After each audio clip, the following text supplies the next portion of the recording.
An account of the persecutions in Italy under the Papacy, from Fox's Book of Martyrs, read by Vathan Dorbolo, everycreatureministry.com. In the 12th century, the first persecutions under the Papacy began in Italy, at the time that Adrian, an Englishman, was pope, being occasioned by the following circumstances. A learned man and an excellent orator of Brixia, named Arnold, came to Rome and boldly preached against the corruptions and innovations which had crept into the church. His discourses were so clear, consistent, and breathed forth such a pure spirit of piety that the senators and many of the people highly approved of and admired his doctrines.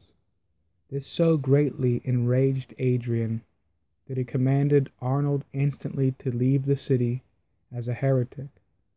Arnold, however, did not comply, for the senators and some of the principal people took his part and resisted the authority of the Pope.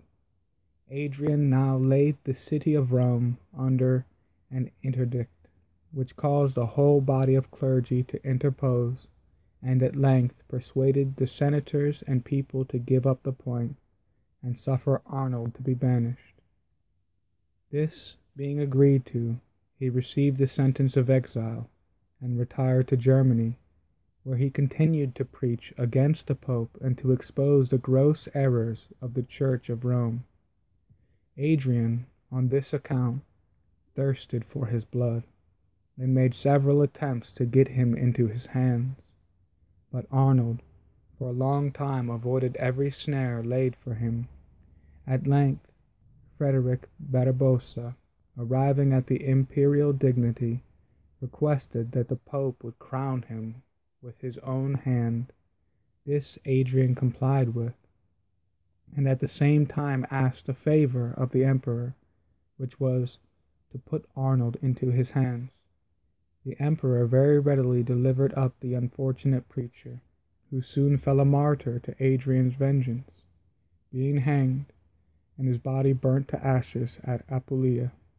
The same fate attended several of his old friends and companions. Encinus, a Spaniard, was sent to Rome to be brought up in a Roman Catholic faith, but having conversed with some of the Reformed and read several treatises which they had put into his hands, he became a Protestant. This at length being known, one of his own relations informed against him, when he was burnt by order of the Pope and a conclave of cardinals.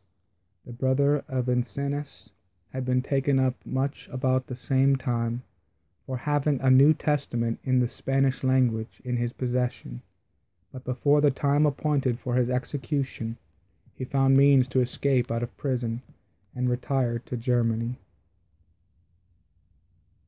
Phineas, a learned layman, by reading controversial books because of the Reformed religion, and information being exhibited against him to the Pope, he was apprehended and cast into prison. His wife, children, relations, and friends visited him in his confinement, and so far wrought upon his mind that he renounced his faith and obtained his release.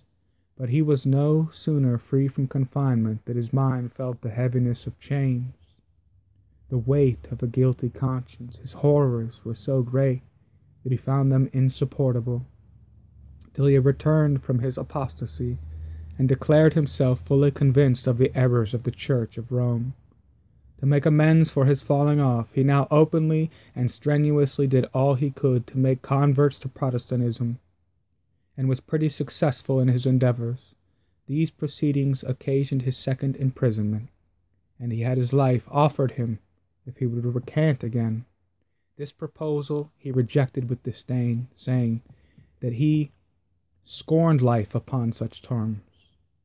Being asked why he would obstinately persist in his opinions and leave his wife and children in distress, he replied, "I shall not leave them in distress. I've recommended them to the care of an excellent trustee." "What trustee?" said the person who asked the question, with some surprise, to which Phineas answered, Jesus Christ is the trustee I mean, and I think I could not commit them to the care of a better. On the day of execution he appeared remarkably cheerful, which one observing said, "It is strange you should appear so merry upon such an occasion, when Jesus Christ just before his death was in such agonies that he sweated blood and water." To which Phineas replied, "Christ sustained all manner of pangs and conflicts with hell and death on our accounts, and thus, by his sufferings, freed those who really believe in him from the fear of them." He was then strangled, and his body being burnt to ashes, they were scattered about by the wind. Dominicus, a learned soldier, having read several controversial writings, became a zealous Protestant, and retiring to Placentia, he preached the gospel in the utmost purity to a very considerable congregation.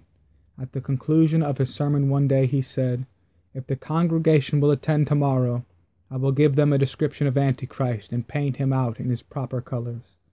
A vast concourse of people attended the next day, but just as Dominicus was beginning his sermon, a civil magistrate went up to the pulpit and took him into custody. He steadily submitted, but as he went along with the magistrate made use of this expression, "I wonder the devil hath left me along so long." When he was brought to examination, this question was put to him, "Will you renounce your doctrines?"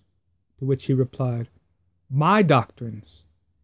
I maintain no doctrines of my own. What I preach are the doctrines of Christ, and for those I will forfeit my blood, and even think myself happy to suffer for the sake of my Redeemer." Every method was taken to make him recant from his faith and embrace the errors of the Church of Rome. But when persecutions and menaces were found ineffectual, he was sentenced to death and hanged in the marketplace.